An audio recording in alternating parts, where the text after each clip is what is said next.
So I've had a few of you asking me what my final verdict is on the Alpkit Tarpstar 1. This is a tent that I bought a few months ago and I've taken on 3 camps so far. Yeah, 3 camps. I had one in Nottinghamshire, I did one in the Surrey Hills, and I did another one on the Seven Sisters.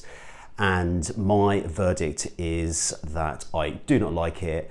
And because of that reason, I've actually sold it. I've passed it on to someone else. So I'm going to give you my reasons. Shall I start with the pros? So the pros are, it's well made. You can't argue with the manufacturing of the product, I suppose. Secondly, it works really well as an outer only shelter. So the one that I did in the Surrey Hills, where I had that torrential rain, it was really, really solid as a structure. It took quite a few heavy gusts of wind and there were no real issues, and it managed to sort of withstand all of that, and I felt quite sort of safe and dry inside it. And just with the outer on its own, it was quite easy to pitch, I suppose.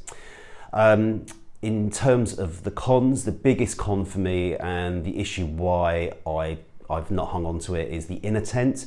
I've just really struggled with it. I've just not really got on with the getting of the inner right on the inside. It's really faffy. So my first video was called Fab or Faff, and I would definitely, in conclusion, say it is a complete faff.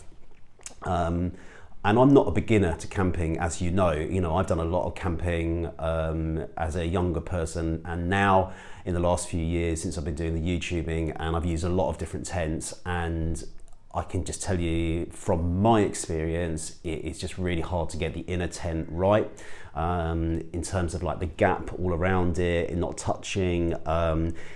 On the inside of the inner, you don't have a huge amount of space, there's no pockets, but overall it's the time it takes to kind of just get the pitch right, and that is the big sticking point for me.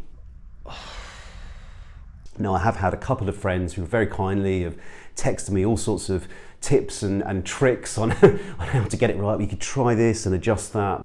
But if I'm going to be completely honest with you, when I'm planning to do 15 to 20 miles of hiking a day, I don't really want to be faffing around.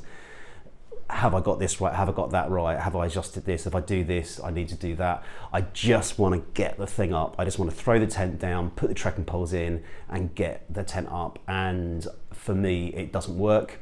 It might work for you.